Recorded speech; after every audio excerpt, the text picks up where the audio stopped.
Assalamualaikum warahmatullahi wabarakatuh. Hai Bapak Ibu Guru hebat. Saya Previ Septika, CGP Angkatan 11 Kabupaten Pesawaran, Provinsi Lampung. Berikut aksi nyata saya pada modul 1.4.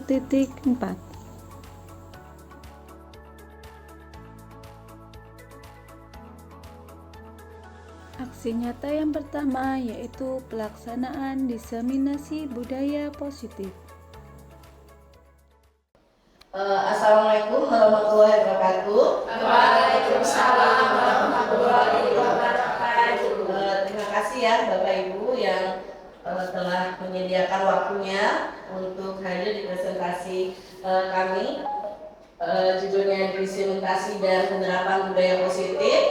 Ini oleh saya sendiri, Yopi Hatati, kemudian rekan saya, Previ Septika. Kita berdua CGP Angkatan 11 Kabupaten Pesawaran. Di sini akan saya presentasikan dulu ya untuk budaya positif. Budaya positif adalah nilai-nilai keyakinan atau suatu kebiasaan yang berpihak pada murid yang di dalamnya mengandung sejumlah kegiatan yang mampu menumbuhkan karakter murid. Nah, budaya positif ini di dalamnya terdapat disiplin positif dan nilai-nilai kebajikan universal. Kemudian yang keduanya ada teori motivasi, hukuman, dan penghargaan, restitusi. 3. Keyakinan kelas. 4. Kebutuhan dasar manusia. 5. Posisi kontrol. Dan terakhir adalah segitiga restitusi. Ini ada pernyataan setuju dan tidak setuju ya. Bapak bisa dilihat. Pemberian hukuman dapat mendisiplinkan anak. Untuk Bapak Ibu setuju atau tidak? Setuju. Setuju? Setuju. Alasannya apa ya? Karena anak kapok Bu, jadi besok nggak mau ngapain lagi, biasanya sih gitu. Boleh atau tidak? Tergantung hukumannya Bu, hukumannya sesuai nggak dengan kejadian hari itu, permasalahannya. Oke, dilanjutkan dulu yang kedua ya, nanti kita bahas setelahnya. Baik, yang kedua, hukuman positif seperti membaca dan membersihkan kelas dapat membentuk kedisiplinan anak. Setuju. Setuju atau tidak? Setuju. Alasannya? Ya, karena malas literasi. Daripada lari ya. Kemudian yang ketiganya adanya peraturan kelas atau sekolah menjadikan anak lebih disiplin. Setuju atau tidak? Ya, ini jelas ya. Baik, yang keempat, pemberian penghargaan atau hadiah dapat meningkatkan motivasi belajar anak. Tidak setuju. Setuju ya? Tidak. Ada yang tidak, ada yang setuju. Mesti semuanya ada alasannya gitu. Baiklah. Yang pertama tadi Bu kita ulas terlebih dahulu. Yang pertama tadi pemberian hukuman dapat mendisiplinkan anak. Ya, ada yang setuju, ada yang tidak. Ada hukuman positif gitu ya, ada hukuman positif. Terus dengan peraturan kelas bisa menjadikan anak lebih disiplin dan pemberian penghargaan meningkatkan motivasi belajar anak. Ya, kalau saya telaah ya, pemberian hukuman dapat mendisiplinkan anak. Bisa iya, bisa tidak sebenarnya, gitu ya. Jadi Tergantung ini ya Bu Previ ya, tergantung hukumannya apa ya, sesuai atau tidak dengan kesalahan. nah iya, ya terus lanjut ke hukuman kedua. Oh ternyata ada hukuman yang positif itu dapat membentuk kedisiplinan, gitu kan. Dan yang ketiga dengan peraturan anak lebih disiplin, dan yang keempat dengan penghargaan bisa memotivasi belajar anak. Memang benar, cuman apakah itu akan bertahan lama? Nah, bertahan lama tidak kira-kira gitu? Tidak. Saat tidak ada pemberian hadiah, kira-kira anak termotivasi tidak? Tidak. Saat tidak ada hukuman, anak akan dengan senang hati datang terlambat atau tidak masuk sekolah? Kalau tidak ada peraturan, kira-kira mereka tetap akan seperti itu tidak?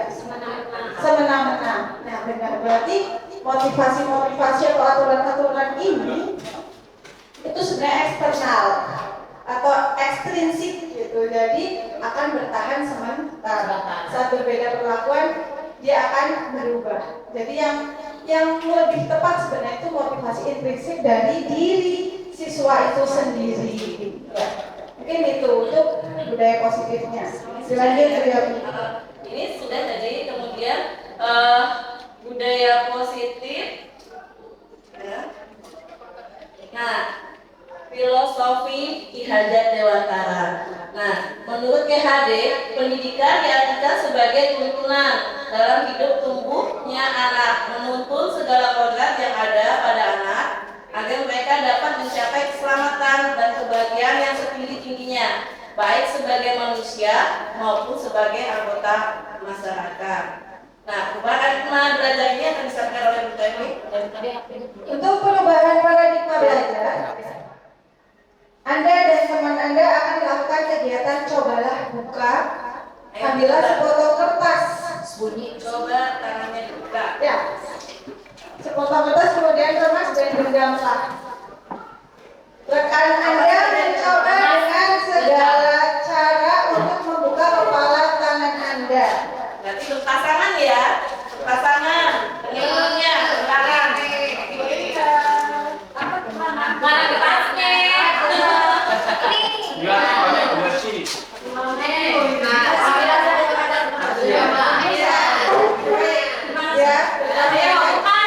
Lakukan kegiatan yang ada di tampilan. Lemas dan genggam. Setelah dilemas digenggam. Coba dengan segala cara untuk membuka kepala tangan Anda. Ya. Berarti yang ketiga boleh dibujuk.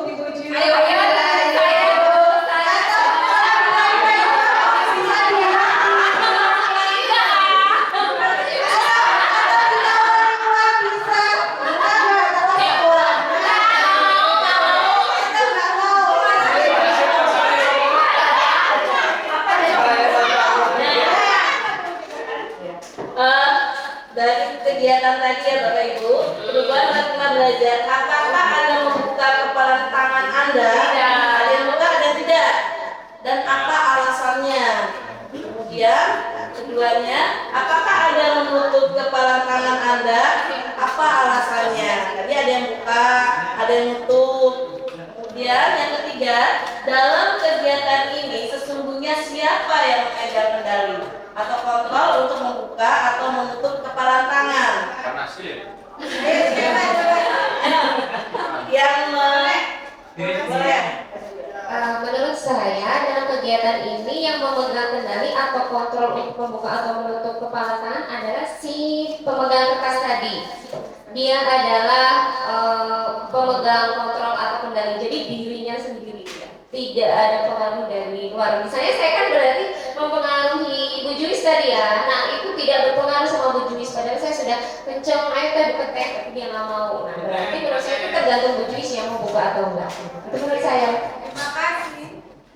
Ya, selanjutnya ada yang mencoba menjawab? Sama. Rahmi? Sama. Ya, kira-kira sama ya. Oke, dilanjutkan Bu Yofi. Nah, perubahan paradigma belajar ini ada dua ya, ada stimulus respon, ada teori kontrol ya tadi Bu Rasida ya. Adanya kalau respon itu realita kebutuhan kita sama realitanya. Kemudian responnya, sebenarnya semua orang yang melihat hal yang sama. Yang ketiga, kita mencoba mengubah orang agar berpandangan sama dengan kita. Kemudian yang teori kontrolnya, realita kebutuhan kita berbeda. Kemudian kedua, setiap orang memiliki gambaran yang berbeda. Ketiga, kita berusaha memahami pandangan orang lain tentang dunia.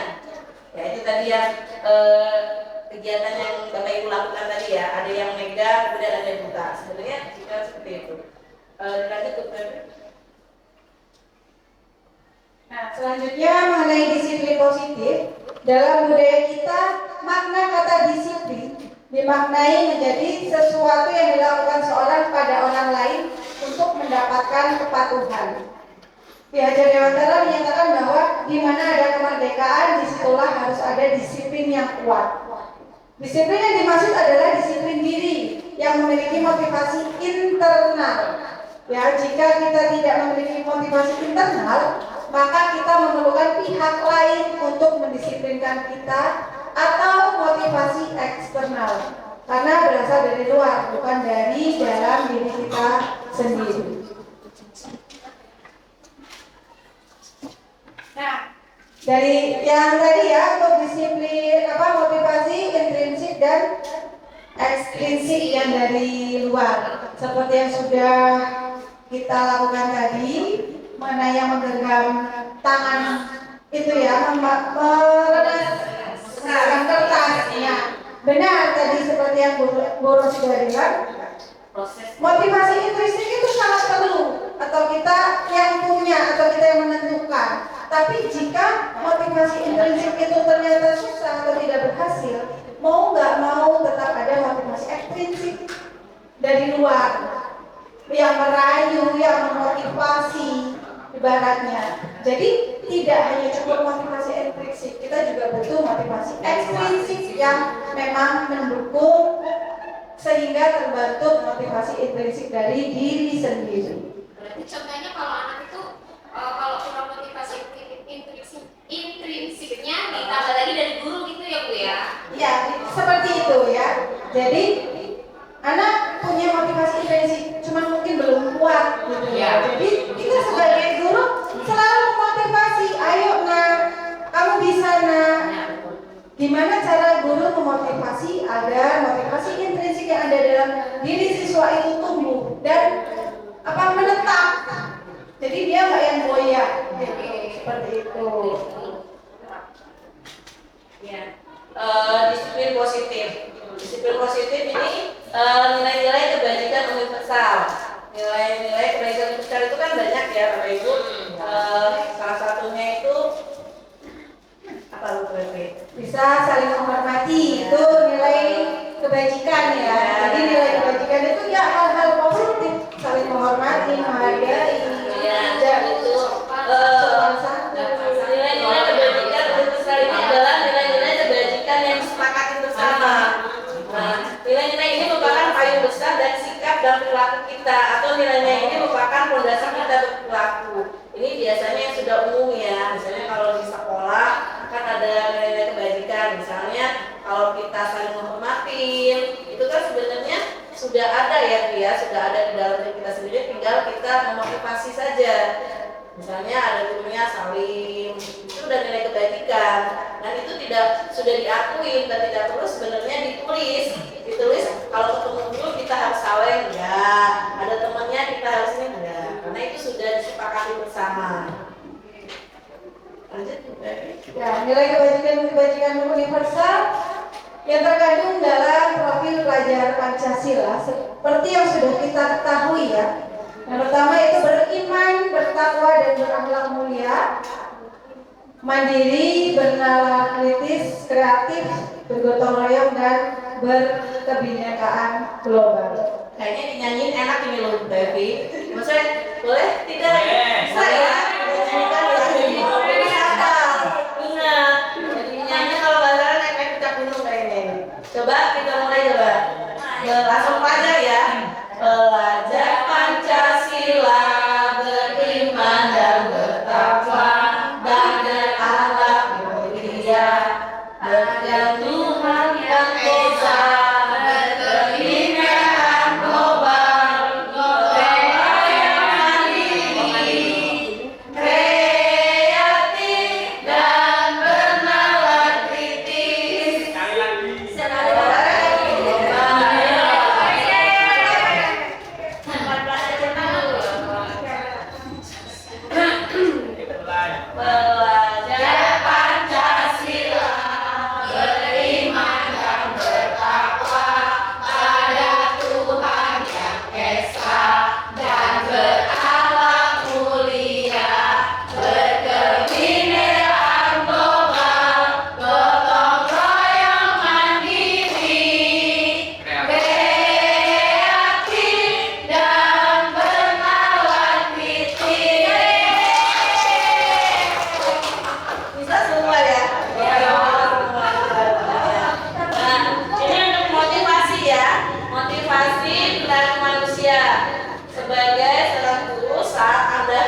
mendasari tindakan Anda.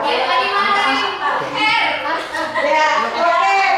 Yang pertama, dia tidak dimarahin atasan. Ya, tanggung Yang jawab. kedua, kalau tanggung jawab.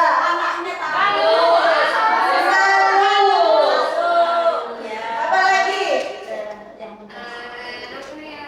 Ya. Apa ya? Jadi itu ya yang dirasakan kita semua saat ini saat hadir mengajar di kelas tepat waktu itu karena apa sih? Pasti setiap guru punya alasan. Bisa jadi karena takut dimarah atasan atau malu sama muridnya kalau tidak ditemukan waktu, dan ya karena saya bertanggung jawab. Motivasinya berbeda-beda ya Bu Levi ya. Jadi semuanya pasti berbeda-beda motivasinya, tapi yang jelas semuanya positif ya. Kita positif semua. Selanjutnya motivasi perilaku manusia. Di sini ada 3 ya. Pertama, untuk menghindari ketidaknyamanan atau hukuman. Nah ini tadi ya. Sama ya, berarti ya takut sama atasan. Berarti tadi masuk ke untuk menghindari ketidaknyamanan atau hukuman. Selanjutnya, untuk mendapatkan imbalan atau penghargaan orang lain.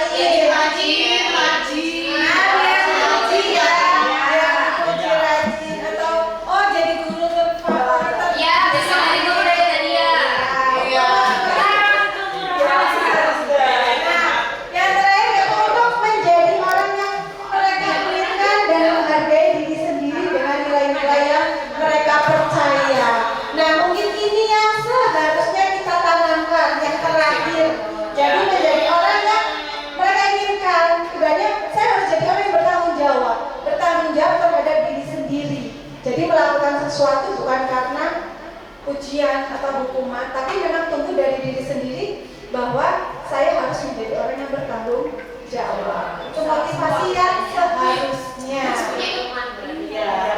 Jadi jangan tergoda temannya nggak masuk kelas, itu nggak masuk. Nah itu yang harus kita tumbuhkan, kita sama-sama belajar. Nanti nggak dapat gaji nggak apa-apa ya Bu.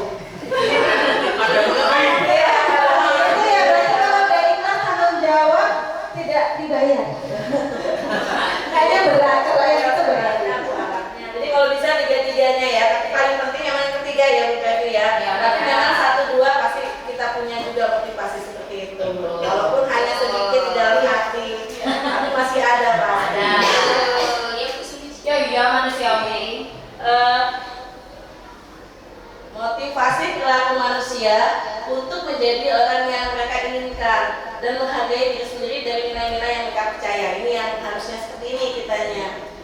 Misalnya hindari hukuman dan pemberian penghargaan berlebihan agar meminimalisir motivasi eksternal dalam diri murid.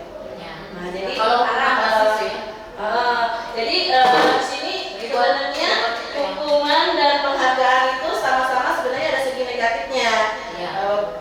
Kalau untuk hukuman kan tidak diperbolehkan, cuma kalau penghargaan itu tadi seperti yang Ibu bilang ya, itu motivasinya tidak hanya dalam diri sendiri, berarti harus ada satu luar eksternal. Nanti saat gurunya nggak ngasih hadiah, harus Gak mau dikerjain ya.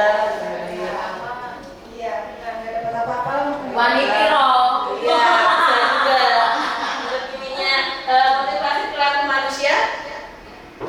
Anda datang tepat waktu karena tidak ingin ditegur oleh atasan Anda dan kemudian mendapat surat peringatan. Itu untuk menghindari ketidaknyamanan dan hukuman. Udah ya, seperti ini kita masuk. Nah, kemudian Anda ingin mendapatkan pujian dari atasan Anda dan mendapat penghargaan sebagai guru berprestasi. Ini mendapatkan imbalan, ya. Kemudian yang ketiga, Anda ingin menjadi orang yang menghargai waktu, menghargai diri Anda sendiri sebagai teladan bagi murid karena Anda percaya tindakan Anda sebagai guru akan dicontoh oleh murid Anda. Nah, harusnya yang ketiga ya Bu Levi ya. Menghargai nilai-nilai diri sendiri begininya.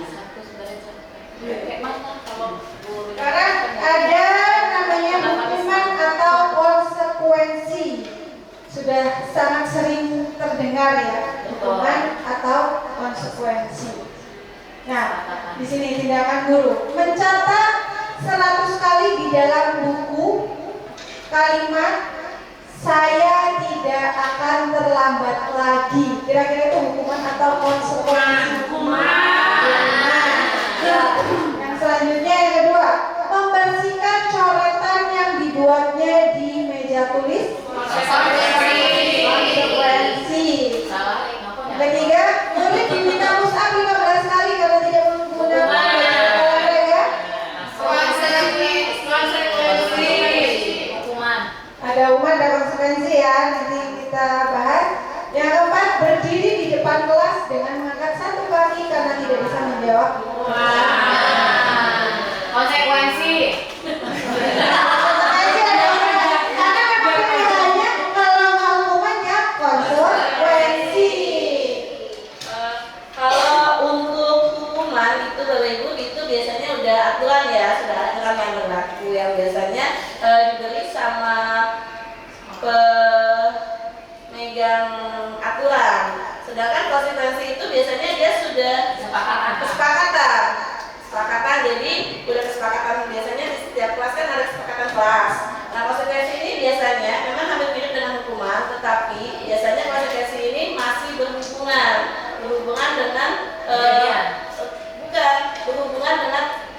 mapel atau apa yang dilanggar itu sama ininya.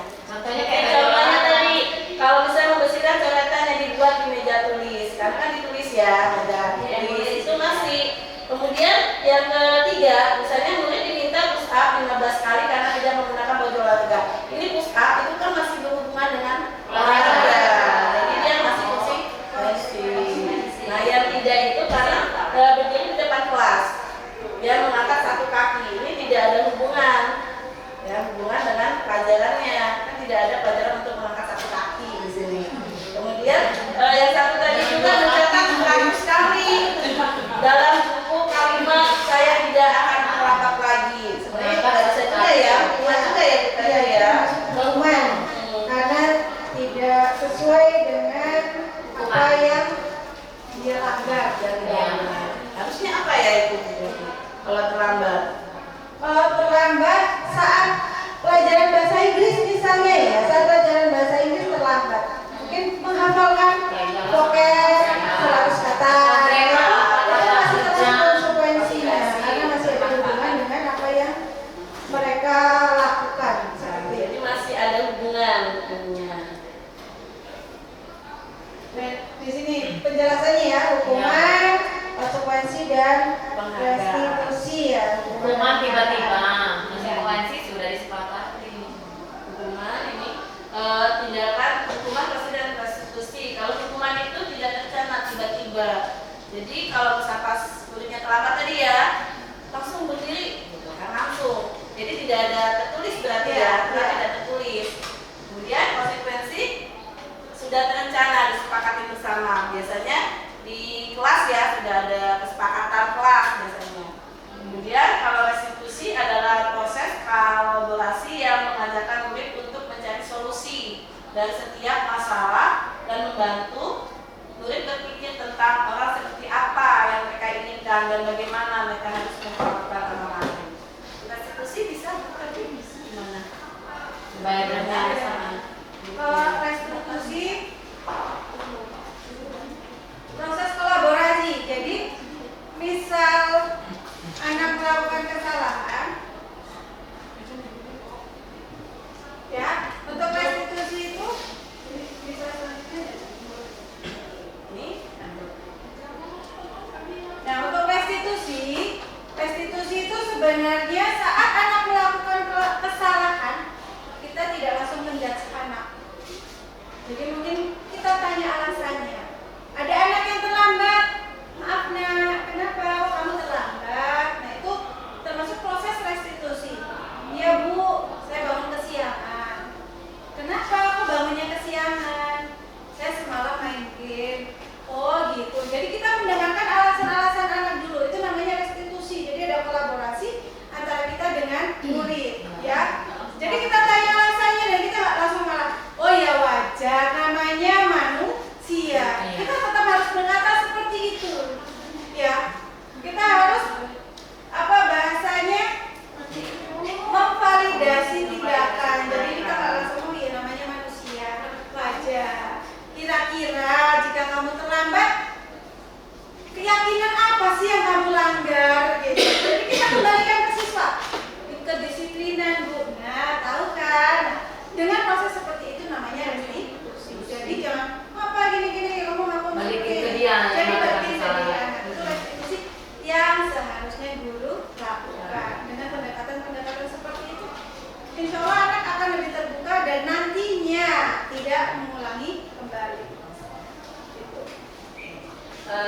dihukum oleh penghargaan. Dihukum kok dikasih penghargaan ya Bapak Ibu. Nah, ini saat kita berulang kali menjadikan hadiah kepada murid agar berperilaku bertanggung jawab atau kepada seorang murid agar mempelajari sesuatu yang baru, kita sedang berasumsi mereka tidak dapat melakukannya atau mereka tidak akan memilih untuk melakukannya. Ini dukung penghargaan ya. Ini maksudnya ketika kita memberi hadiah ya kepada murid, misalnya si A, kamu kalau bisa mengerjakan ini nanti ibu kasih misalnya coklat. Nah di image anaknya kita selalu kepikiran anak itu nggak bisa mengerjakan kalau nggak kita kasih hadiah. Nah jadi dihukum dengan penghargaan. Anak juga nanti image-nya saya tidak akan mengerjakan kalau tidak ada hadiah. Ya seperti itu, makanya hukumannya dengan penghargaan. Nah, yang selanjutnya itu penghargaan sama dengan hukuman. Pengaruh jangka pendek dan jangka panjang. Penghargaan yang tidak efektif, penghargaan merusak hubungan, penghargaan mengurangi ketepatan, penghargaan menurunkan kualitas, penghargaan mematikan kreativitas, dan penghargaan itu membutuhkan. Kebutuhan dasar manusia ya. Kebutuhan dasar manusia ini seluruh tindakan manusia memiliki tujuan tertentu. Semua yang kita lakukan adalah usaha terbaik kita untuk mendapatkan apa yang kita inginkan. Ketika kita mendapatkan apa yang kita inginkan, sebenarnya saat itu kita sedang memenuhi satu atau lebih dari satu kebutuhan dasar kita.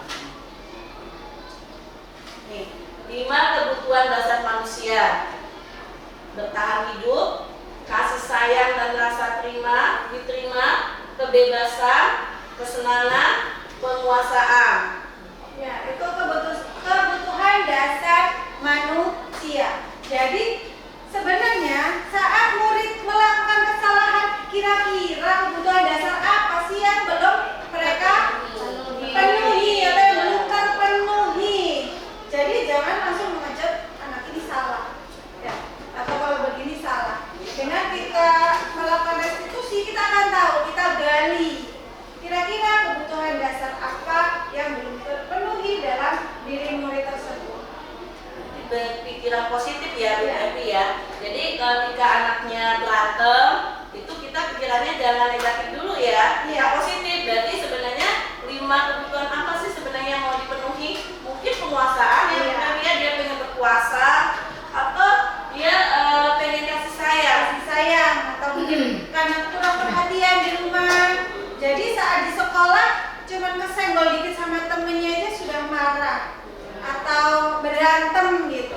Jadi kita gali, kenapa kamu bersikap seperti itu nak, gitu kan. Nah bisa jadi karena kurang kebutuhan kasih sayang atau rasa diterima. Kalau kesenangan kan bisa juga seperti coret-coret kelas ya, coret kelas, kemudian gambar, kita suruh gambar apa, dia gambarnya apa. Misalnya matematika ya, kan kreatif pas ngajar matematika, tiba-tiba anak-anaknya gambar ini, gambar pemandangan. Berarti kita tidak boleh marah ya, ya di sini pikirannya positif. Karena dia pengen kesenangan. Kesenangan dia senang dengan mencoret-coret, dengan menggambar. Nah, itu berarti kebutuhan kesenangan. Dari tangan juga. Nah, sedangkan untuk yang kebebasan ya, kebebasan. Untuk kebebasan, jadi anak diberi kebebasan.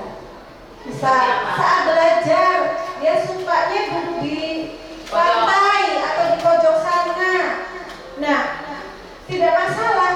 Mungkin itu yang penting dia tetap mengikuti pembelajaran. Nah, itu kebutuhan kebebasan yang dia inginkan atau diharapkan. Tuh. Kalau untuk penguasaan mungkin pengakuan. Saya bisa mengerjakan tugas atau dikasih nilai 100. Dia ingin aku loh bisa gitu. Nah, itu sebenarnya itu kebutuhan penguasaan. Nah, dari penguasaan ini sebenarnya mungkin ada siswa yang kalau aku cuma dapat 50, aku 100. Nah, dengan penguasaan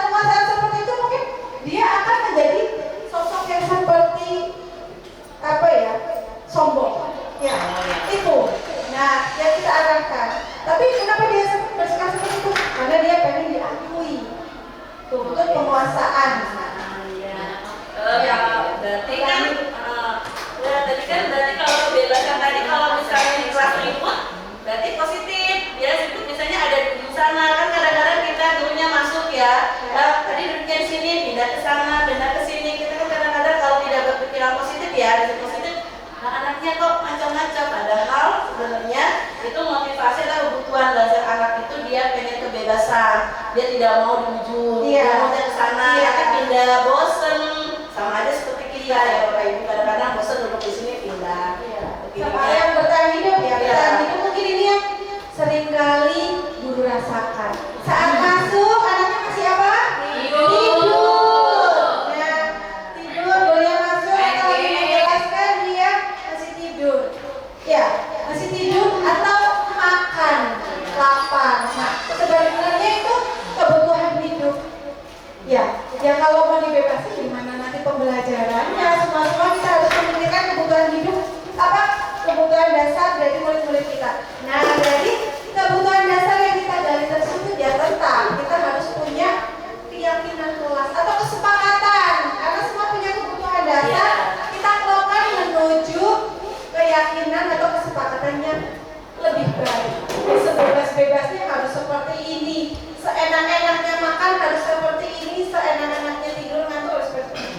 Kita tetap arahkan semuanya ke suasana yang kondusif. Itu nanti bagaimana caranya tugas kita sebagai guru.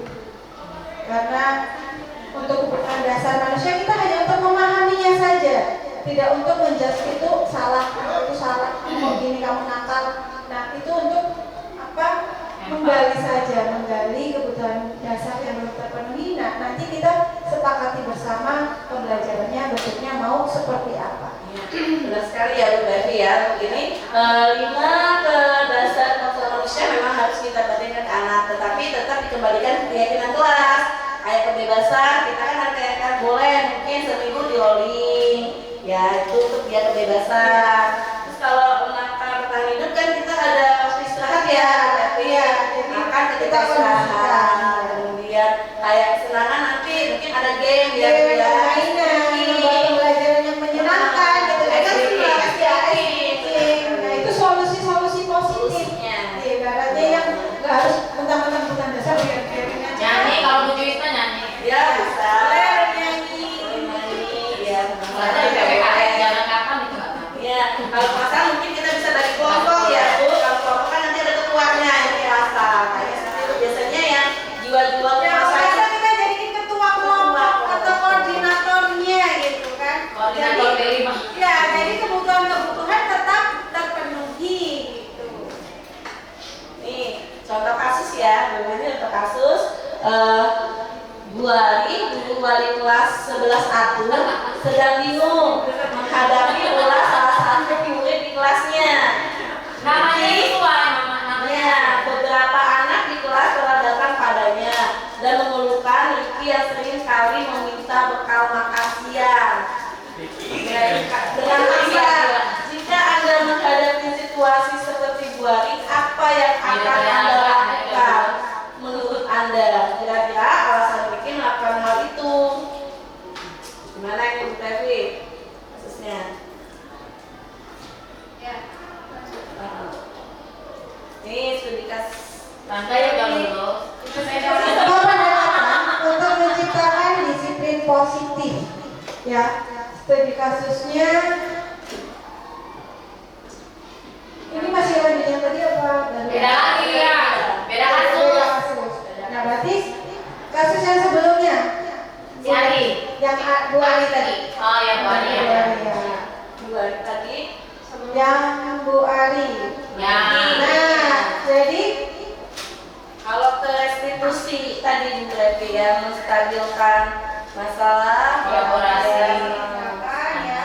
menanyakan keyakinan. Nah, jadi kita bisa manggil Riki, ibaratnya ya, Riki kita panggil, apa yang kamu lakukan di kelas nak? Gitu, nggak ngelakuin apa-apa Bu. Iya benar, nggak ngelakuin apa-apa. Nah, kita kan nanya seperti itu, ibaratnya apa ya? Kita jadi teman gitu. Jadi restitusinya kita lakukan restitusinya, kolaborasi tadi. Kamu di kelas tadi kenapa? Kenapa Bu? Kok tadi Ibu dengar kamu ambil bekal makan siang temanmu secara paksa gitu kan? Nah, nanti kan Riki akan Ya Bu, saya lapar misalnya, nggak punya sanggup, nggak dibekalin sama orang tua. Nah, dari situ kan akan ada solusi, itu restitusi yang bisa kita lakukan. Lah memang orang tuamu belum masak, atau seperti apa kan? Memang orang tuamu belum masak, atau kamu tidak dikasih sangu gitu kan? Nah dia akan menjawab dengan apa yang dia jawab. Kita bisa melanjutkan kembali. Nah kalau kamu kayak gini tadi loh, berarti kamu sudah melanggar keyakinan kelas enggak? Keyakinan kelas mana yang kamu langgar? Gitu. Jadi nanti anak akan menyadari. Ya, namun. Tidak menghargai teman. Nah, itu akan dia sadarkan dan tetap kita motivasi. Nanti solusinya seperti apa? Restitusi yang bisa dilakukan untuk contoh kasus Berarti ada menstabilkan masalah yang kemudian validasi tindakan, kemudian kembali lagi ke keyakinan kelas. Kemudian yang di kasus kedua, Rangga sering terlambat datang ke sekolah.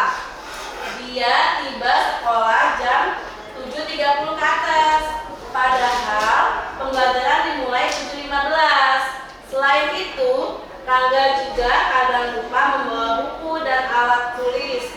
Karena terburu-buru, penerapan disiplin apakah yang akan Anda lakukan untuk kasus Rangga? Terus mengapa?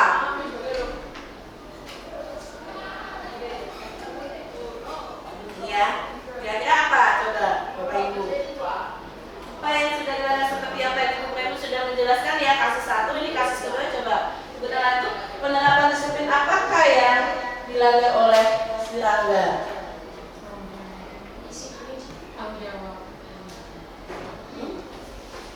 Penerapan disiplin Kembali lagi ke restitusi. restitusi. Maksud tidak restitusi. Terus tadi menanyakan dulu ya. Seperti Bu Trevi tadi menanyakan masalah kenapa dia datang terlambat, dan kemudian memvalidasi tindakan yang apa yang harus dilakukan, kemudian mencari solusi dan kembalikan lagi ke keyakinan kelas yang dia langgar.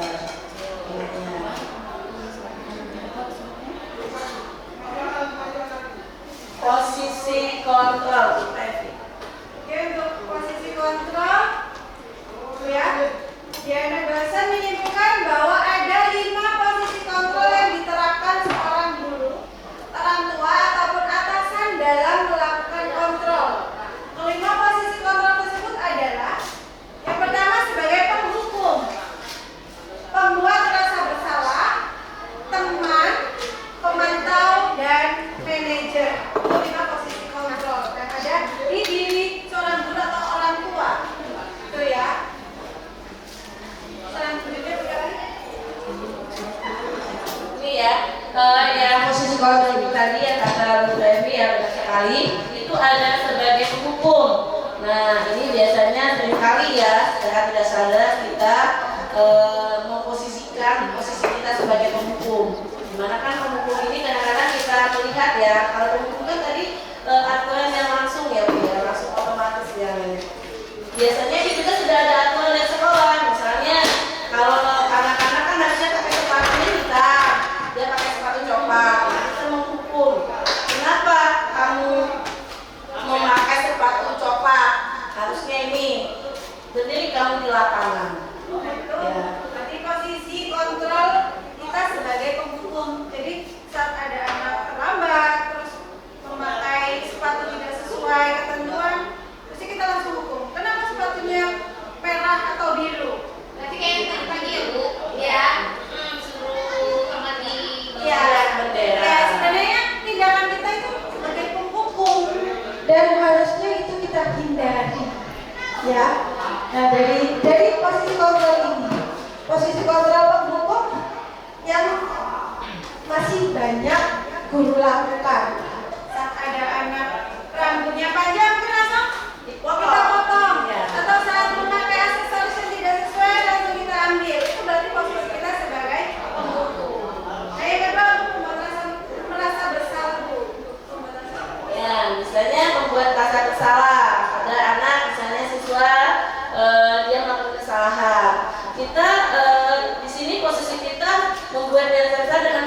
kata-kata yang menyentuh hatinya. Misalnya ya kayak menyudutkan dia, misalnya dia misalnya bajunya tidak sesuai dengan aturan sekolah, kita bilang aduh nak, gitu bahasanya dengan lembut gitu kan, kok kamu seperti itu, tapi dengan tidak kasihan dengan ibu yang sudah capek-capek buat aturan, kamu nggak membaca ya, kita memberinya dengan kata-kata yang lemah lembut, tetapi di situ syarat dengan tuduhan, ya. Jadi dia tuduhan, dia merasa, oh aku salah ya, kok aku kasihan seperti itu, merasa ya Bu ya. Kadang akan merasa bersalah dengan sendirinya. Kok kamu bajunya kayak gitu, atau kok tidak dimasukkan gitu. Itu membuat merasa bersalah. Kemudian yang ketiga sebagai manajer, ya sebagai teman. Kalau sebagai teman nih, berarti Kalau sebagai teman, jadi kita menganggap murid itu teman kita. Tetap kita gali. Ya, misal saat dia datang terlambat ke sekolah atau tidak mengerjakan PR. Jadi kita lakukan pendekatan kita sebagai teman. Memang kamu tidak mengerjakan PR. Itu ya. Kenapa alasannya? Tapi tetap siswa itu yang akan menjawab dengan sendirinya. Kita mancing-mancing dengan bahasa kita sebagai teman. Jadi dia akan menjawab. Ini sudah diterapkan ya sama guru BK. Guru BK kalau lagi konseling sama siswanya pasti menganggap siswa itu yang pertama sebagai teman dulu. Mungkin nanti baru lanjut ke tahap berikutnya. Ya, kalau menurut saya, kalau untuk diri saya pribadi mungkin saya belum menerapkan semuanya. Yang masih sering dilakukan ya mungkin yang penghukum itu. Ya, itu yang masih sangat sering dilakukan. Cuman kalau menurut saya guru bimbingan konseling mungkin sudah menerapkan kelimanya.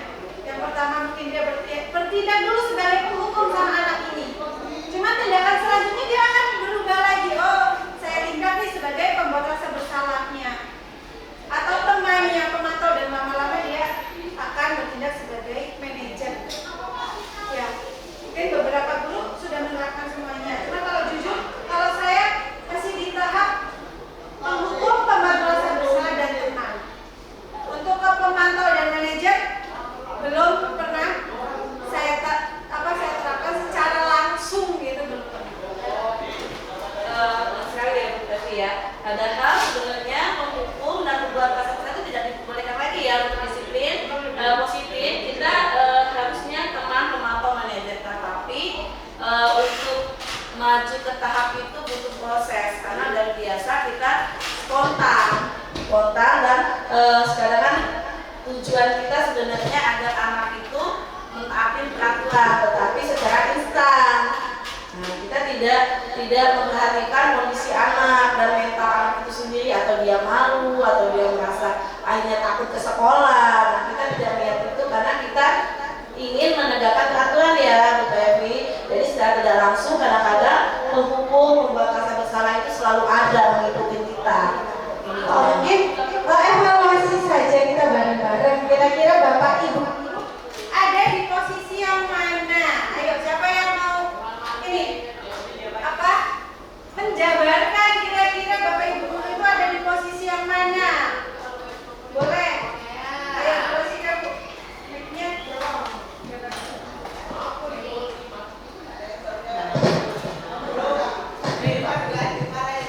Terima kasih Ibu Yopi dan Ibu Previ. Kalau saya menggambarkan diri saya selama ini, saya ada di posisi pembuat merasa bersalah dan teman. Kalau penghukum saya cenderung tidak tega sama anak-anak, jadi saya jarang sekali menghukum anak walaupun tidak mau bertugas, ya udah besok. Seperti itu. Nah, jadi saya lebih ke posisi teman. Jadi saya sama anak-anak deket, tapi ya itu kurangnya. Kadang anak-anak jadi ya bisa bilang lunjak ya Bu ya, jadi kurang ajar karena merasa sebagai teman. Kadang sering nawar-nawar tugas, Bu dikurangi ya, besok lagi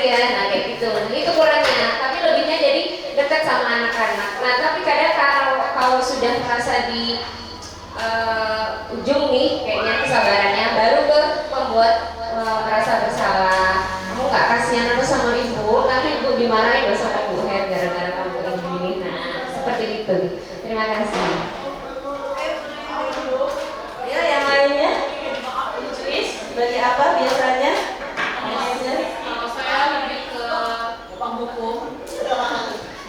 Jujur banget. Kalau saya lebih ke penghukum, karena kan kita SMK ya, bukan anak SD lagi yang harus kita ngikutin mendidik dari nol. Jadi dunia kerja itu lebih kejam gitu daripada sekolah. Saya pengen mendidik anak saya itu ini loh, kuat loh. Jadi segala sesuatu yang kamu kerjakan ada konsekuensinya. Tidak sedikit alumni yang mengeluh ke saya, mereka nggak buat kerjaan karena mungkin waktu di sekolahnya terlalu dimanjakan. Baru seminggu udah resign, paling lama 1 bulan resign, karena mereka terbiasa diperlakukan seperti anak SD atau TK. Sedangkan saya dididik sebagai anak lulusan anak SMK, kemudian kuliahnya juga di kejuruan SMK, dan kebetulan jadi guru SMK juga. Saya terbiasa dengan aturan yang kaku. Apalagi kalau saya di akuntan, nggak boleh hanya ada benar salah tambah kurang bagi kali. Ya, nggak ada itu. Kayak nego duit itu nggak boleh ada berkurang. Jadi saya sudah terbiasa kalau kamu salah ya kamu dihukum. Konsekuensinya itu kalau kamu salah perusahaan akan rugi. Salah titik saja tambah 01 itu akan sangat fatal. Mungkin karena itu saya kebiasaan menjadi penghukum. Saya pengennya anak itu konsekuen dengan apa yang dia kerjakan dan karena akan berdampak kepada yang lain. Itu saja. Kalau sebagai teman saya pernah nyoba sebagai teman yang ada lonjak. Iya. Karena saya mungkin saya awet muda ya. Jadi di sana saya masih umur kelahiran 98 ya. Jadinya dengan siswa itu kayak seumuran malah mereka nggak ada respeknya di diri kita. Tapi ketika saya menjadi penghukum, saya kasih tahu dunia kerja kejamnya gimana, ya mereka ada respect lah dengan saya, dengan kelas, ada tanggung jawabnya. Tapi ketika saya menjadi teman atau cuman kayak dengerin curhat, malah kelabasan, kerjaannya nggak beres, kemudian mereka di luar juga tidak mengenai kita, santai, seenaknya, pakai baju asal-asalan, nge-WA juga nggak sopan. Ketika saya menjadi penghukum, saya cuma ngasih tahu posisi kamu sebagai siswa harus kewajibannya ini, nanti dikerjakan seperti ini. Karena kita SMK ya, bukan SD, SMP, apalagi TK. Itu menurut saya ya. Iya, terima kasih Bu Jui. Sama. Ya, ayo, kayaknya ini yang kita sudah ke pengantar atau manajer dulu deh, kayaknya cerita berbagi pengalaman dengan Bu Rosida sebagai tahan rasa bersalah dan teman, dan tetap ada hasilnya seperti apa. Untuk Bu Jui sebagai penghukum aku jadi bertanggung jawab disiplin dan lainnya, dan sudah terbukti gitu kan. Jadi semua sebenarnya pasti ada efeknya. Jadi untuk yang selanjutnya coba untuk mendengar sebagai pemantau dan atau manajernya coba itu. Terima kasih atas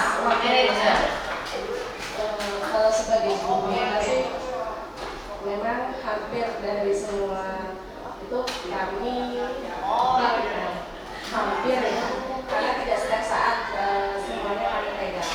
Tapi untuk yang posisi penghukum itu tergantung kondisi, karena kan setiap saat anak kita hukum juga, kita harus tahu alasannya apa dan apakah mereka melakukan kesalahan. Itu kita harus lihat kondisinya dulu.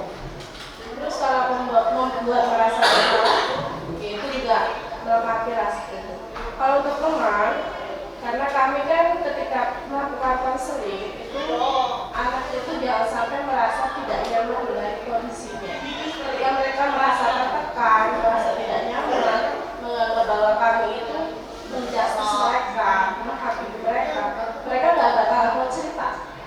Mereka akan menutup diri, mereka akan merasa takut, terbebani bahwasanya apa yang mereka akan ceritakan itu justru akan disalahkan. Tuh, akhirnya ya, karena harus memposisikan diri kami sebagai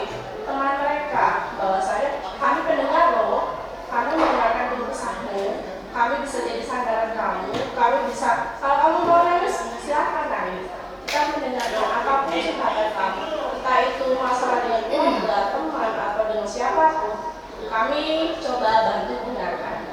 Kalau untuk solusi biasanya sih kami kembalikan lagi ke anak-anak.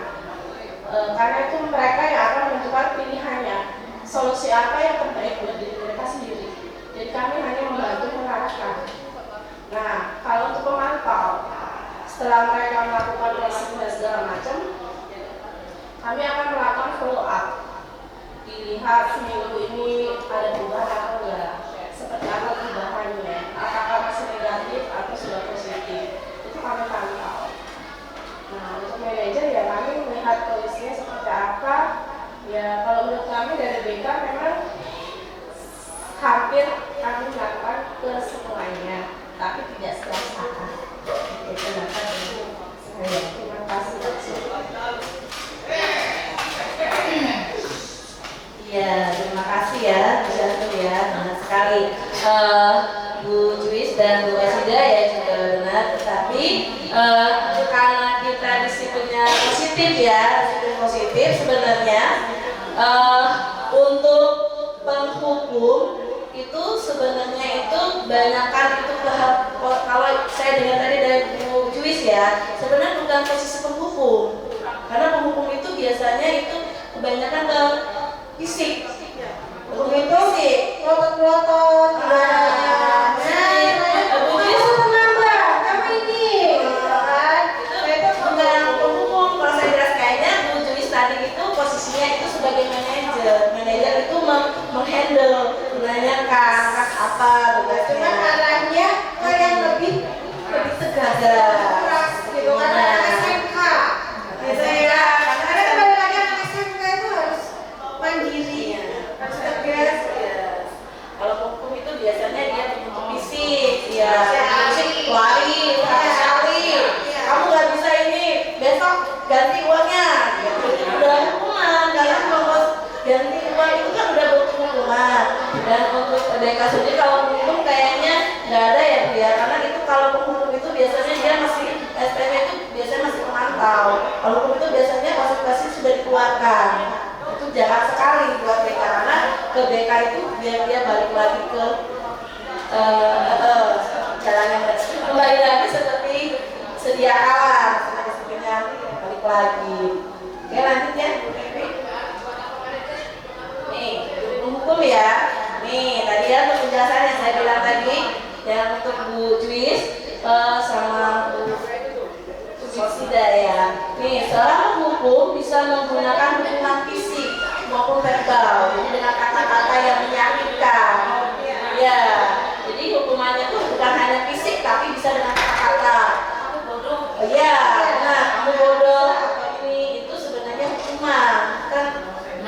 Secara verbal. Ya.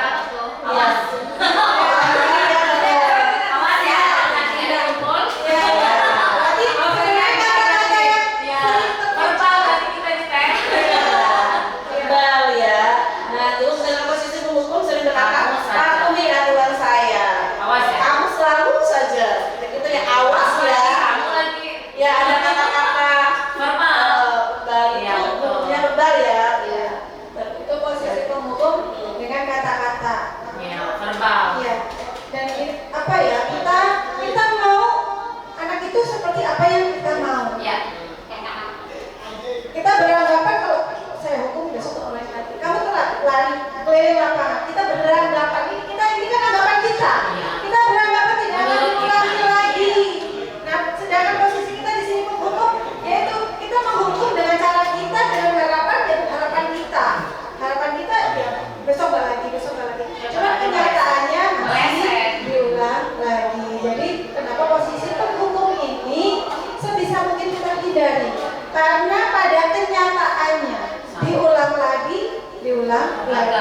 Jadi tidak tidak efektif untuk kita terapkan ya hukumannya dari perkataan atau perbuatan gitu. Jadi lebih ke kata kita kotok, kamu ini kita cubit, atau kamu bodoh. Dan kemudian dengan apa yang ibu ajarkan. Nah itu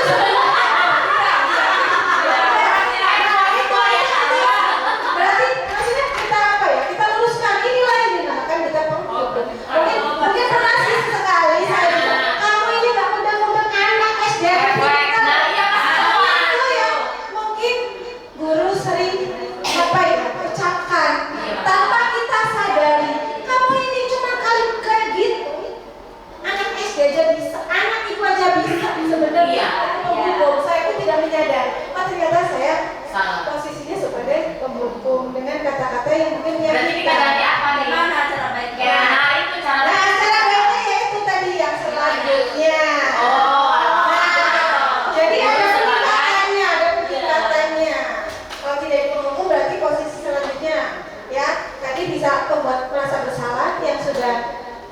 dijabarkan ya pembatasan bersalah, jadi kita kembalikan. Oh kamu kayak gitu sih nak, kamu gak kasihan apa ibu ngajar loh seharian, kok kamu gak mudah-mudah sih nak, fokus dulu sih gitu. Jadi apa ya, membuat rasa oh iya ya, dari tadi aku gak fokus gitu, meskipun mataku melotot sebenarnya pikiranku kemana mungkin kan. Jadi itu tahap berikutnya yang lebih soft kayaknya naik dikit lah levelnya gitu. Tapi tapi kena, tapi nanti ada yang lebih baik lagi gitu. Jadi lanjutannya apa Bu ya? Nah, sebagai teman ya. Sebagai teman ya lanjutannya. Sebenarnya tadi benar ya Bu Devi ya, yang dulu sebagai pemukul dan merasa bersalah. Tapi itu tidak diperbolehkan Bu Devi, karena kita positif, kita harusnya udah tingkatan yang ketiga. Dulu sebagai teman, nah tidak menyakiti murid, tetapi di sini juga ada aturannya juga. Sebagai teman seperti apa, kita harus tetap dari gurunya sendiri kita punya aturan. Sebagai teman seperti apa, jangan sampai yang tadi Bu Rosida ya, jadi teman kok malah jadi memuja. Jadi kita dari awal ketika kita dulu sebagai teman, kita sudah buat aturan dulu. Aturan apa? Oh boleh curhat tapi tidak lewat WA, atau tidak datang tiba-tiba ke rumah gitu ya. Ada kesepakatan juga, kembali lagi ya, bukan kesepakatan kelas. Nah ini yang harus kita, jadi ini juga kita menjaga kita sebagai guru juga kembali lagi ke kesepakatan kelas. Tidak terjadi ya kasus Bu Rosida ya. Ya jadi sebagai teman, cuman ya itu masih ada hal negatifnya ya, pasti ada, semuanya pasti ada hal positif dan hal negatifnya. Terus sebagai pemantau, itu sebagai pemantau sebenarnya kita semua sudah ya, jadi udah di sini, kita semua udah di sini. Sebenarnya apa yang dilihat anak itu kan kita sebenarnya sudah tahu, dipantau. Apa mantau anak itu? Kenapa kita semuanya pemantau? Biasanya kita paling paham anak kita. Oh si A itu rajin, si B ini. Secara tidak langsung sebagai pemantau kita. Apalagi di BK ya udah tahu oh si A berbuat Iya, pasti sudah mantau anak-anaknya yang mungkin jarang masuk atau kalau upacara tidak lengkap seragamnya. Sebenarnya kita sudah mantau, itulah posisi kita sebagai pemantau. Nah nanti kita ya seperti itu. Misal baju tidak dimasukkan, nah kita bisa kembalikan lagi ibaratnya. Kira-kira peraturannya apa?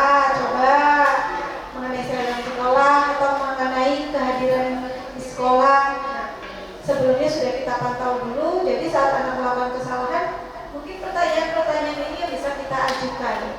Itu kalau kita posisinya sebagai pemantau. Berarti dia udah punya catatan ya. Ini kembali lagi BK kayaknya udah banyak catatan. Jadi dia tinggal bisa kasih tahu wali kelasnya ini yang jarang masuk atau apa. Jadi ketika dari catatan itulah baru kita memanggil ya, memanggil, kemudian kembali lagi pasti ke keyakinan kelas, kesepakatan kelas. Ini berarti yang kelima. Sebagai manajer ya. Nah, kalau sebagai manajer yaitu kita posisi di mana guru berbuat sesuatu bersama dengan murid, membesarkan murid, mempertanggungjawabkan perilakunya dan mendukung murid agar dapat menemukan solusi. Ya, jadi ini kayak tadi restitusi yang seharusnya kita lakukan. Kalau sebagai manajer kita tanya, apa yang telah kamu perbuat? Kenapa kamu melakukan hal itu? Kira-kira apa yang kamu lakukan itu sudah benar atau belum? Atau melanggar keyakinan kelas yang mana? Nah ini posisi manajer. Kita menerapkan restitusi yang sebelumnya sudah kita bahas. Ya sabar-sabar ya, kita harus menjadi manajer. Ini yang memang sangat positif untuk diterapkan. Untuk manajer kayaknya kita semuanya sebenarnya sudah ya, restitusi itu sebenarnya kita sudah laksanakan, tetapi mungkin tidak lengkap ya Bu ya. Nanti dijelaskan kembali di sini.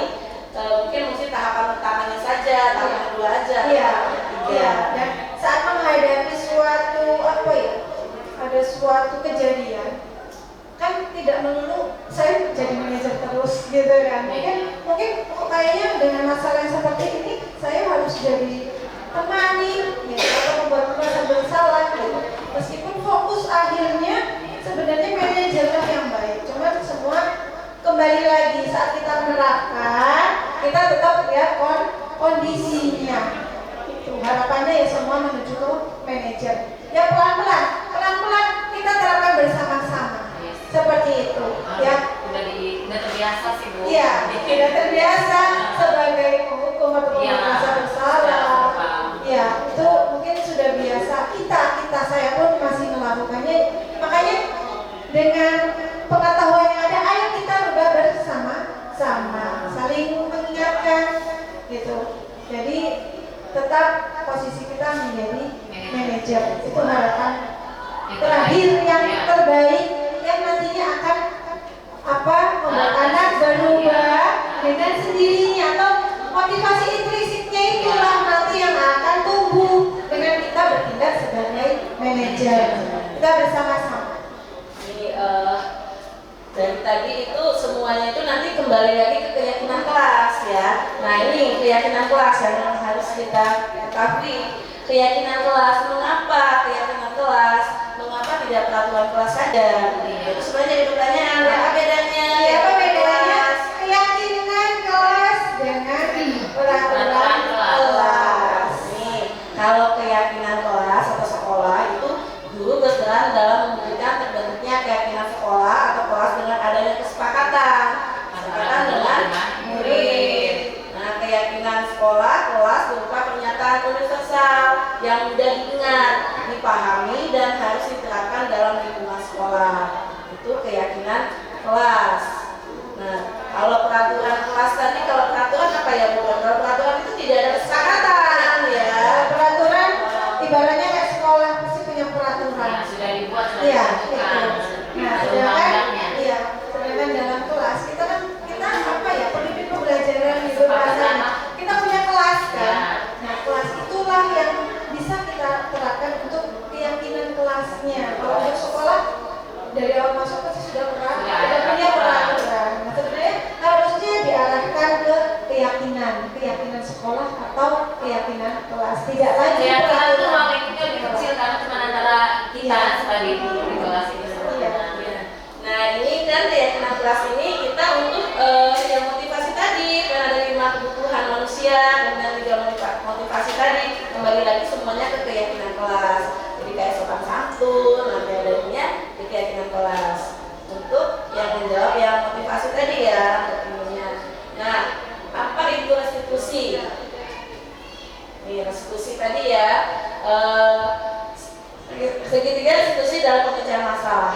Guru yang berperan sebagai manajer menggunakan segitiga restitusi dalam memecahkan masalah melalui 3 tahapan, yaitu menstabilkan identitas, validasi tindakan yang salah, menanyakan keyakinan. Ini akan menghasilkan murid yang mandiri dan bertanggung jawab. Nah ini tadi sesuai dengan yang Bu Evi tadi ya, kita banyaknya ke manajer ya.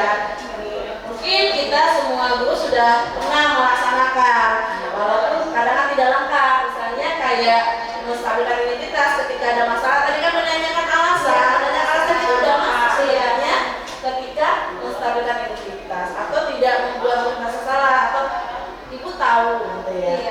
Semua orang pernah melakukan kesalahan, sebenarnya sudah masuk ke validasi. Ya, mungkin di sininya berarti kebolak-balik kali. Kita kebolak-balik aja.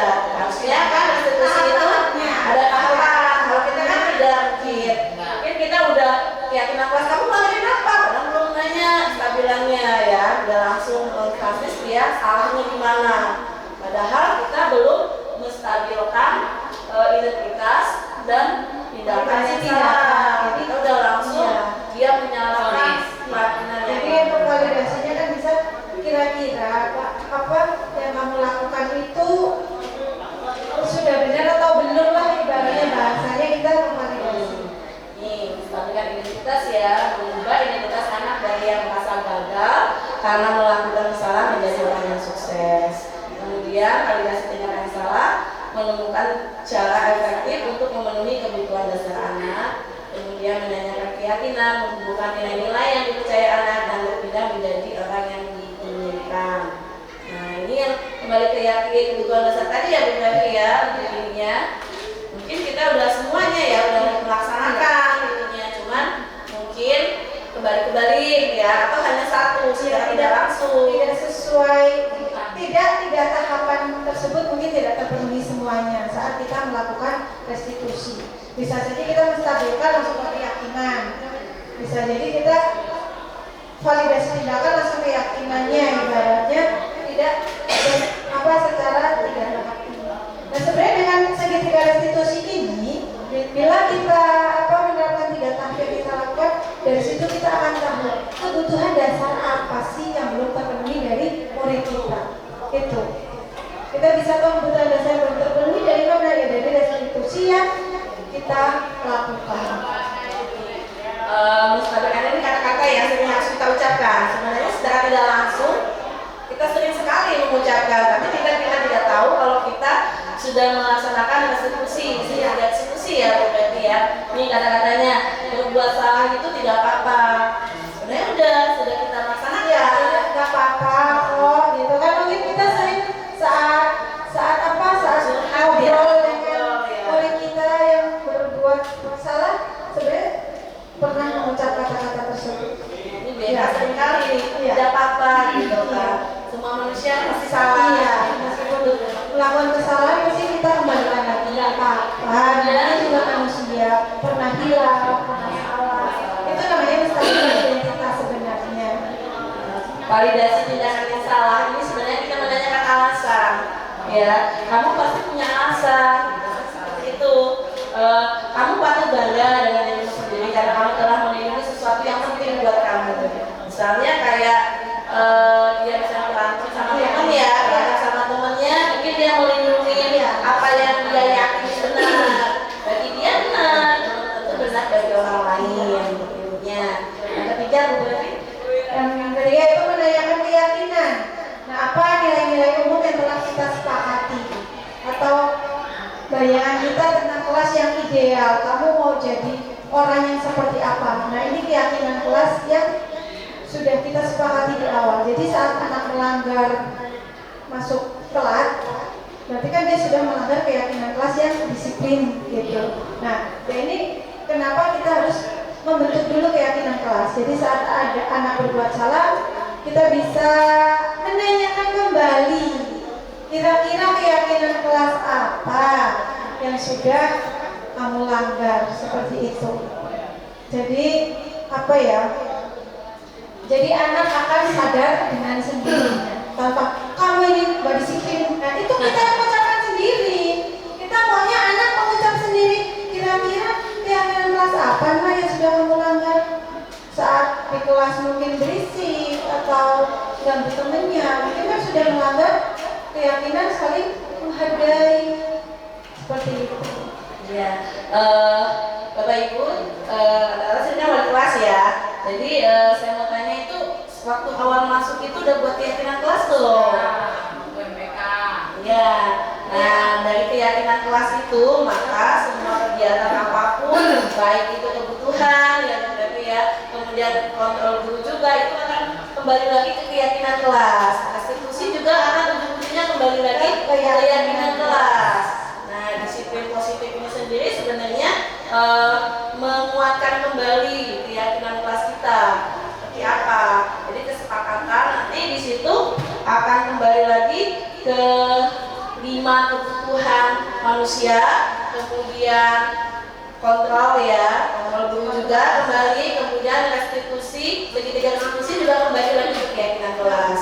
Jadi berarti awal-awalnya harus buat keyakinan kelas dulu ya. Jadi langkah awal saat kita mau mengajar, terutama wali kelas, jangan wali kelas, guru pun pasti punya kesepakatan kelas dengan muridnya. Nah itu hal utama yang harus kita lakukan, kesepakatan atau keyakinan kelas. Setelah ada kesepakatan atau keyakinan, jadi saat anak melakukan kesalahan kita bisa kembalikan ke situ. Ya. Nah, dari presentasi saya dengan Bu Evi tadi, ini kesimpulan tentang budaya positif di sekolah sangatlah penting untuk mengembangkan murid yang memiliki karakter kuat sesuai dengan profil pelajar Pancasila. Untuk mewujudkan hal ini, diharapkan semua warga sekolah akan memiliki keyakinan dan menerapkan visi atau nilai-nilai kebajikan yang disepakati. Jadi ini semua arahnya ke penerapan budaya positif. dan itu diterapkan oleh semua warga sekolah.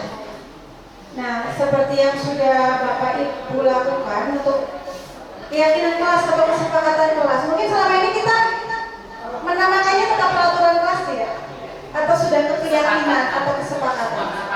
Namanya kesepakatan kan benar-benar sepakat antara guru dan murid. Nah, dengan bahasa-bahasa yang positif, karena kan kita mau menerapkan budaya positif. Jadi kita kesepakatannya pun dengan bahasa positif. Misalnya apa? Misalnya apa yang sudah Bapak Ibu terapkan untuk keyakinan atau kesepakatan kelasnya? Saling menghargai. Tidak ada perundungan, pemberian Iya.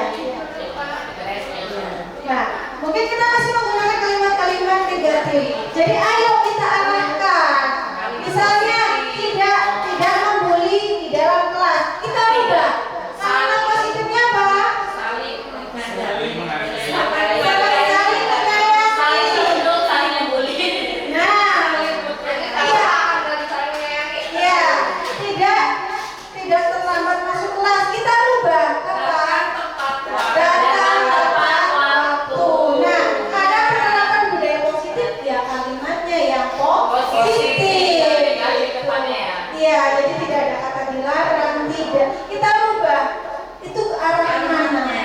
Ya, mau ke arah mana? Misal tidak makan di dalam kelas, itu kira-kira kita rubah ganti. Fokus saat pembelajaran misalnya.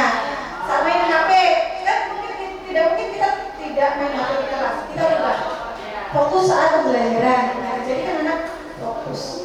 Yaitu penerapan budaya positif, kita buat keyakinan kelas pun dengan kata-kata yang positif. Ayo bareng-bareng, kalau kemarin masih ada kata tidak, kita rubah ke hal yang positif. Ya, benar sekali ya Bu Gabi ya. Nanti dari keyakinan kelas itu sendiri nanti kita akan timbul sendiri ya untuk apa namanya ya motivasi apa kebutuhan dasar dari anak itu nanti akan kembali lagi ke keyakinan kelas yang kesenangan atau apa. Kalau dari kesepakatan udah bisa misalnya seminggu sekali ada lobby atau apa. Untuk ini ada speaking bisa kembali lagi dan segitiga institusinya juga ya. Tapi kalau bisa tahapannya tidak bolak-balik ya, harus ada tahapan yang pertama apa Ibu tadi Menstabilkan identitas, kedua tadi validasi, ketiganya menanyakan keyakinan kelas. Jadi secara akhirnya ketika dia ada masalah kita harus menanyakan dulu, kemudian dia sendiri dulu yang mengatakan dia melanggar di mana. Ya, kemudian yang solusi harus dari dia sendiri, jangan kita. Jadi solusinya bagaimana ya?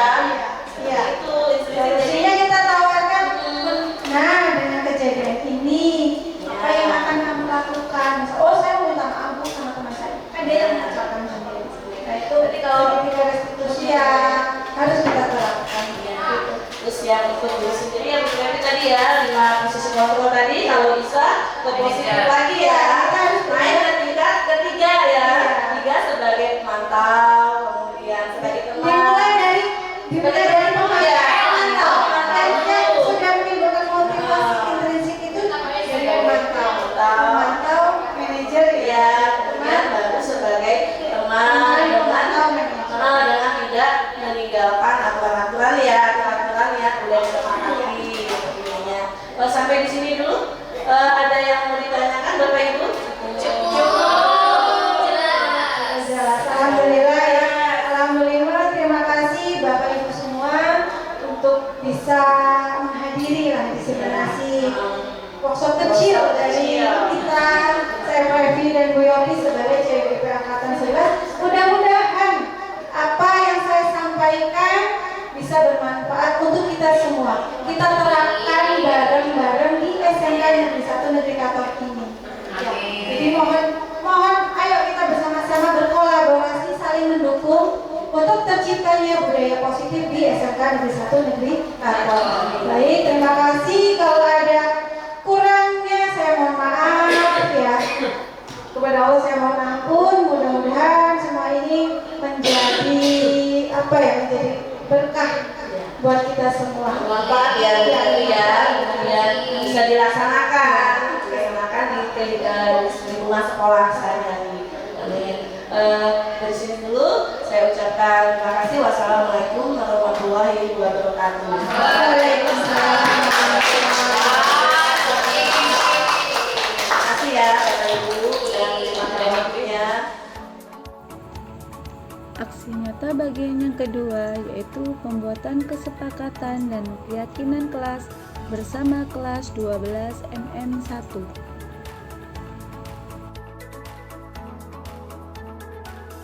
Baiklah, assalamualaikum warahmatullahi wabarakatuh. Bagaimana kabar kalian hari ini? Alhamdulillah ya, berarti sudah siap untuk belajar. Oke, sebelum pembelajaran dimulai, Ibu akan bersama-sama. Ayo kita buat kesepakatan kelas, ya. Kesepakatan di kelas 12 MM. Sebelumnya, ini sekretarisnya, ayo maju. Siapa Suci ya? Boleh Suci maju ke depan. Ditulis dulu. Terlebih dahulu kita buat peraturan kelas. Ya boleh. Ayo Suci. Peraturan kelas dulu dari sana. Peraturan kelas. Peraturan kelas 12 MM1. Apa kira-kira peraturan pertama? Silakan. Tunjuk tangan peraturannya apa? Dilarang bolos. Peraturan kelasnya mau apa? Silakan kalian menyebutkan masing-masing yang peraturan kalian harapkan itu apa? Peraturan kelasnya. Ayo siapa? Dilarang keluar kelas ketika jam pelajaran. Dilarang keluar kelas saat jam Pelajaran. Oke, yang pertama ya ditulis dulu. Dilarang keluar kelas saat jam pelajaran. Selanjutnya, Dilarang membuli. dilarang apa di kelas? Bullying. Dilarang membuli teman. Dilarang membuli teman. Dilarang membuli teman. Yang kedua, dilarang membuli teman. Yang kedua, dilarang membuli teman. Nah, ya selanjutnya.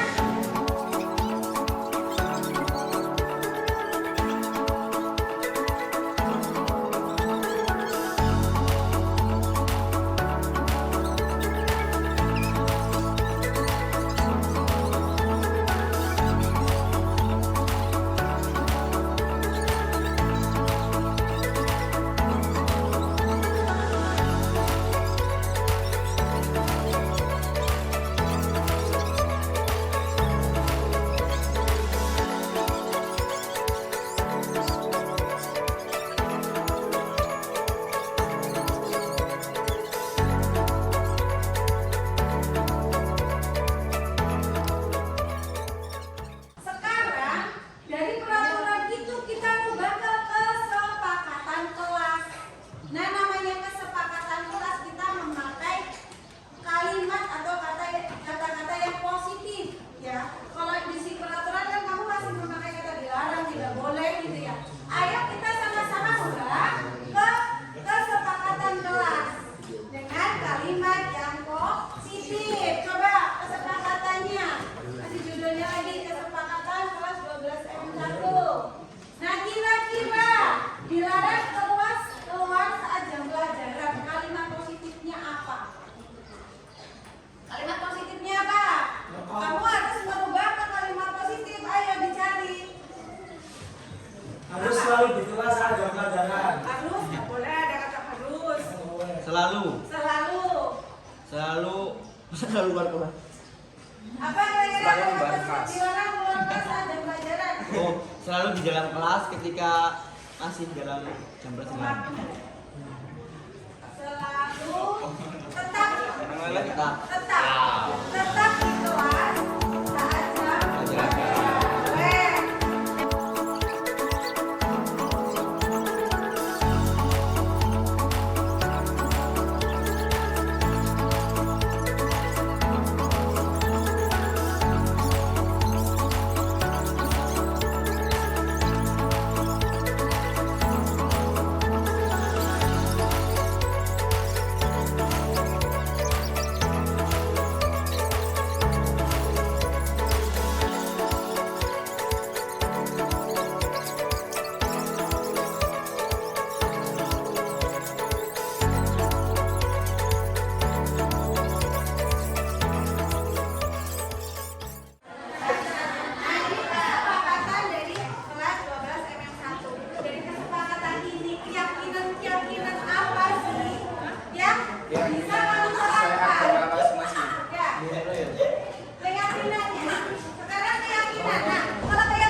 Wagiman. Wagiman.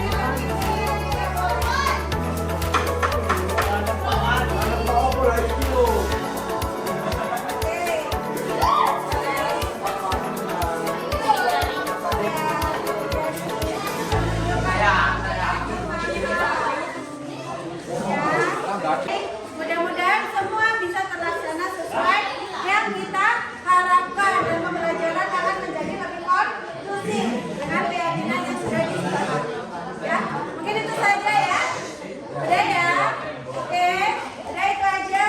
Baiklah, terima kasih Bu Airi. Wassalamualaikum warahmatullahi wabarakatuh.